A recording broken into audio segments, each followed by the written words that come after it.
Bismillahirrahmanirrahim. Assalamualaikum warahmatullahi wabarakatuh. Bapak-bapak, ibu-ibu, mas-mas, mbak-mbak, khususnya adik-adikku sekalian yang dirahmati Allah dimanapun Anda berada. Kembali di IIP Channel bersama saya, IIP Wijayanto. Kali ini kita akan membahas tema belajar menikmati penghinaan dari mantan dan keluarganya kepada kita. Ya, jadi ya, ketika orang tidak setuju atau tidak menyetujui sebuah hubungan, ya, yang terjadi apa? Yang terjadi ya, bukan kemudian mengajak bicara baik-baik. Yang terjadi justru adalah merendahkan orang lain. Ya. Jadi misal kita mencintai seorang wanita, ya, masih gadis, sementara si laki-laki sudah duda misal. Apa kemudian yang dikatakan oleh keluarga si wanita? Ya, ngapain seperti yang masih bujangan saja, sudah habis. Ya, kamu capek kalau dapat suami harus juga ngurusi anak-anaknya. Mending kaya, ini nggak punya apa-apa, misal begitu. Ya, atau contoh lain, misal laki-laki ya mencintai seorang wanita. Kalau tadi contoh yang pertama gadis, nah yang kedua contohnya misalnya sudah janda. Kan bagus tuh. Misal janda punya anak, didekati oleh laki-laki yang memang berniat baik untuk membangun keluarga, untuk bersama-sama beribadah, ya, kan ini juga sudah janda tentu punya tanggung jawab yang lain, misal sudah punya anak, jadi bebannya kan akan cukup banyak, sehingga bagus ketika ada laki-laki yang dengan niat baik datang menawarkan cinta yang bersungguh-sungguh. Apa yang terjadi kemudian? Misal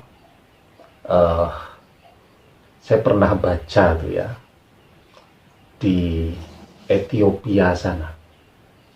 Jadi ada seorang laki-laki nih, misal dia mendekati seorang janda yang punya anak, ya, anaknya masih kecil nih. Kemudian si anak ini oleh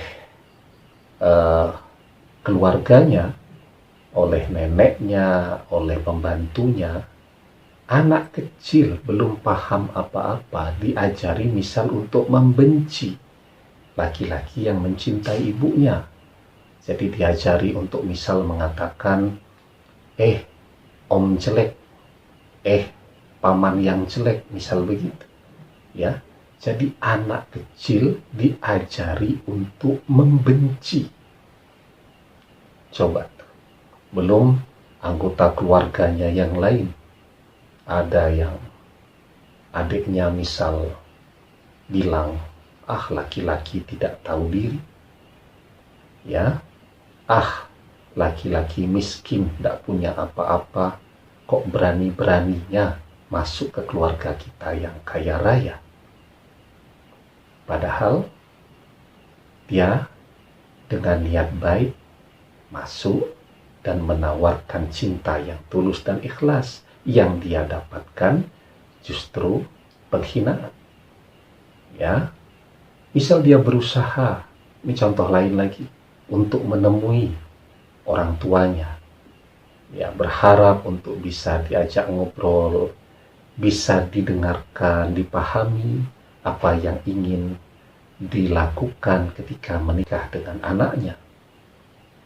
Kalau orang lain, ya, dia terima dengan ramah, dengan bahagia, tapi begitu tahu ini laki-laki, ya, mencintai anaknya dan dia tidak respect mungkin karena tidak kaya, bukannya dihadapi dengan wajah, malah dipunggungi.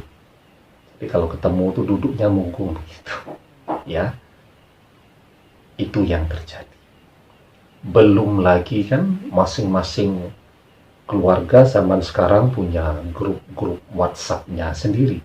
Wah, itu terus dibicarakan, direndahkan, dihina, dijelek-jelekkan, dan seterusnya tadi. Terus kita mau ngapain? Ya, dengan kita mencoba menjawab dan membantah apapun yang mereka persepsikan, orang kalau yang namanya sudah tidak suka, sudah subjektif sejak awal, tidak akan bisa berubah. Ya. Jadi kalau sudah subjektif, membenci sejak awal, sekuat apapun kita berusaha untuk menjelaskan, hey, saya itu seperti ini loh, tetap persepsi tadi tidak akan pernah berubah. Karena itu, ya, biarkan saja mereka bahagia dengan menghina kita. Biarkan saja, ya.